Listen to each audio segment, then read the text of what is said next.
ಹಿರೇಕೆರೂರು ಹಾಗೂ ಬ್ಯಾಡಗಿ ತಾಲೂಕಿನ ಸರಹದ್ದಿಗೆ ಸಂಬಂಧಪಟ್ಟಂತಹ ಹಂಸಬಾವಿ ಗ್ರಾಮದ ಅಲೆಮಾರಿ ಜನಾಂಗದವರ ಸಮಸ್ಯೆಗಳ ಕುರಿತು ಭೇಟಿ ನೀಡಿದ ರಾಜ್ಯ ಮಹಿಳಾ ಆಯೋಗದ ಅಧ್ಯಕ್ಷರಾದ ಡಾ ನಾಗಲಕ್ಷ್ಮಿ ಚೌಧರಿ. ಹೌದು, ಇಲ್ಲಿ 40 ವರ್ಷಗಳಿಂದ ವಾಸಿಸುವ ಅಲೆಮಾರಿ ಜನಾಂಗದವರು ಮೂಲಭೂತ ಸೌಕರ್ಯಗಳಿಂದ ವಂಚಿತರಾಗಿದ್ರು. ಈ ಕುರಿತು ಹಿಂದೆ ಮಾಧ್ಯಮದಲ್ಲಿ ಸುದ್ದಿ ಕೂಡ ಪ್ರಕಟಣೆಯಾಗಿತ್ತು. ಆದರೂ ಕೂಡ ಸರ್ಕಾರ ಯಾವುದೇ ರೀತಿಯ ಮೂಲಭೂತ ಸೌಕರ್ಯಗಳನ್ನು ಒದಗಿಸುವಲ್ಲಿ ವಿಫಲವಾಗಿತ್ತು. ಈ ವಿಚಾರವನ್ನ ಕಾಂಗ್ರೆಸ್ ಸರ್ಕಾರದ ಅವಧಿಯಲ್ಲಿ ನಾಗಲಕ್ಷ್ಮಿ ಚೌಧರಿ ಅವರ ಗಮನಕ್ಕೆ ತಂದಾಗ ಇಂದು ತಾವೇ ಸ್ವತಃ ಪರಿಶೀಲನೆ ಮಾಡಿ ಇಲ್ಲಿನ ಜನರಿಗೆ ಮೂಲಭೂತ ಸೌಕರ್ಯಗಳನ್ನು ಹಾಗೂ ಒಳ್ಳೆಯ ಗುಣಮಟ್ಟದ ಜೀವನ ನಡೆಸಲು ಸರ್ಕಾರದ ಗಮನಕ್ಕೆ ತರುವುದಾಗಿ ಸಂಪೂರ್ಣ ಅಭಯ ನೀಡಿದರು. ಸುದ್ದಿಗಾರರೊಂದಿಗೆ ಮಾತನಾಡಿದ ಡಾ ನಾಗಲಕ್ಷ್ಮಿ ಚೌಧರಿ, ಇಲ್ಲಿನ ಅಲೆಮಾರಿ ಜನಾಂಗದವರು ಜನರು ಕನಿಷ್ಠ ಮಟ್ಟದ ಜೀವನ ನಡೆಸುವಲ್ಲಿ ವಿಫಲರಾಗಿದ್ದು ಮೂಲಭೂತ ಸೌಕರ್ಯಗಳಿಂದ ವಂಚಿತರಾಗಿರುವುದಕ್ಕೆ ತುಂಬಾ ನೋವಾಗಿದೆ. ಮುಂದಿನ ದಿನಮಾನಗಳಲ್ಲಿ ಇಲ್ಲಿನ ಜನರಿಗೆ ಉತ್ತಮ ಗುಣಮಟ್ಟದ ಜೀವನ ನಡೆಸಲು ಬೇಕಾದ ಎಲ್ಲ ಮೂಲಭೂತ ಸೌಕರ್ಯಗಳನ್ನು ಒದಗಿಸುವುದಾಗಿ ಭರವಸೆ ಕೊಡ್ತೇನೆ.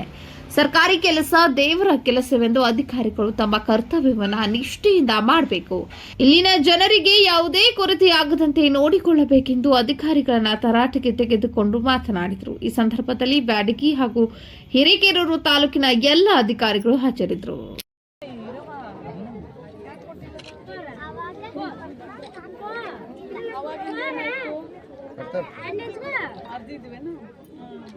ಇದು ನಮ್ಮ ತಹಶೀಲ್ದಾರ್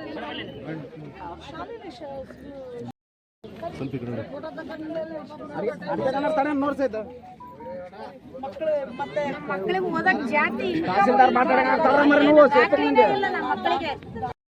ಜತ್ಕೊಂಡ್ ಮಾಡ್ರ ಕಂಟಿನ್ಯೂ ಉಂಟು ಮಾಡ್ರ ಕಂಟಿನ್ಯೂ ಉಂಟು ಬಂದು ಆಡ್ಬಿಲ್ಲಿ ಜೊತೆಗೆ ಸಪ್ಕೊಂಡ ಶಾಲೆ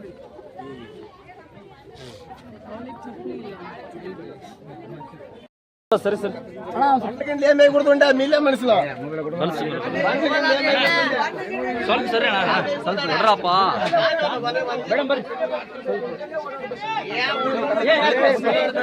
ಬಿಡ್ರಿ ಮೇಡಮ್ ಅವ್ರಿ ಸೈಡ್ ಬಿಡ್ರಿ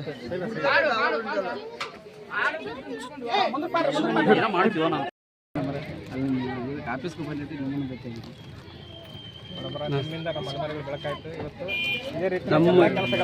ಅಲೆಮಾರಿ ಸಮಾಜದೊಳಗೆ ಅಂದ್ರೆ ಆಂಜನೇಯ ಸಾಹೇಬ್ರು ಬಿಟ್ರೆ ನೀವೇ ಮೇಡಮ್ ನಮ್ಗೆ ಅಲೆಮಾರಿಗಳಿಗೆ ಬಹಳ ಒತ್ತು ಕೊಟ್ಟು ನಾವೆಲ್ಲ ಬಹಳ ಅಂದ್ರೆ ಬಹಳ ಇದು ಮಾಡ್ತಾ ಇದ್ದೇವೆ ಮೇಡಮ್.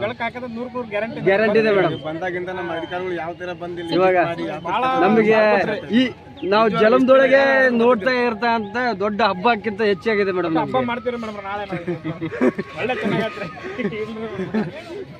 ಜೀವನದಲ್ಲಿ ಮರಿಲಾರದಂತ ಒಂದು ಇದು ಮೇಡಮ್. ನಮಗೆ ಆಂಜನೇಯ ಸಾಹೇಬ್ರು ಬಿಟ್ರೆ ನಮ್ಮ ಅಲೆಮಾರಿ ಜನಾಂಗಕ್ಕೆ ಒತ್ತು ಕೊಡ್ತಾ ಇರೋದು ನೀವೇ ಮೇಡಮ್. ನಿಮ್ ಬಿಟ್ರೆ ಬಹಳ ನಮ್ಮ